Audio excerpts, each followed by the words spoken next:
भारताच्या 77व्या प्रजासत्ताक दिनानिमित्त सोलापूर महानगरपालिकेच्या वतीनं इंद्रभवन परिसरात आज सकाळी उत्साहपूर्ण वातावरणात ध्वजारोहण कार्यक्रम पार पडला। सोलापूर महानगरपालिकेचे आयुक्त डॉक्टर सचिन ओंबासे यांच्या शुभ हस्ते ध्वजारोहण करण्यात आले।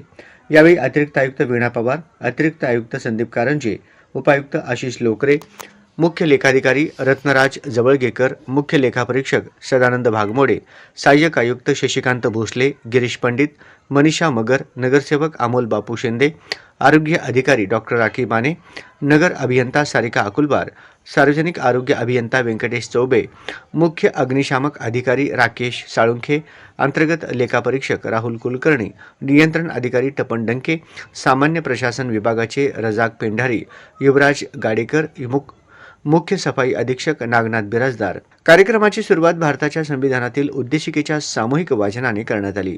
त्यानंतर आयुक्त डॉक्टर सचिन ओंबासे यांच्या हस्ते ध्वजारोहण झाले। राष्ट्रगीत व राज्यगीत गायनानंतर तंबाखू मुक्तीची शपथ, स्पर्श, कुष्ठरोग जनजागृती अभियानाची शपथ तसेच बालविवाह प्रतिबंधक प्रतिज्ञा उपस्थित सर्वांनी घेतली। यानंतर आयुक्त डॉक्टर सचिन ओंबासे यांनी आपल्या मनोगतातून प्रजासत्ताक दिनाचे महत्त्व विशद करताना संविधानातील मूल्यांचे पालन, लोकशाही बळकट करण्यासाठी नागरिकांचे योगदान आणि शहराच्या सर्वांगीण विकासासाठी महानगरपालिका राबवित असलेल्या उपक्रमांची माहिती दिली। याप्रसंगी सोलापूर महानगरपालिकेच्या वतीनं प्रतिवर्षी देण्यात येणारे गुणवंत पुरस्कार आयुक्त महोदयांच्या हस्ते प्रदान करण्यात आले। यावेळी उत्कृष्ट कामगिरी करणाऱ्या एकूण 40 अधिकारी व कर्मचारी यांचा सन्मान आज करण्यात आला।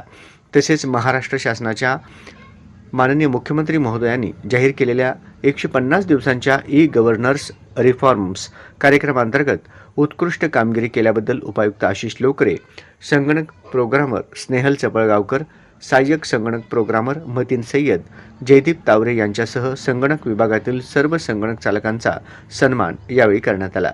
या कार्यक्रमाचे सूत्रसंचालन नगर सचिव प्रवीण दंतकाळे यांनी केले। कार्यक्रमास कामगार कल्याण व जनसंपर्क अधिकारी अजित कुमार खानसोळे, जनसंपर्क अधिकारी गणेश बिराजदार यांच्यासह महानगरपालिकेचे अधिकारी कर्मचारी मोठ्या संख्येने उपस्थित होते।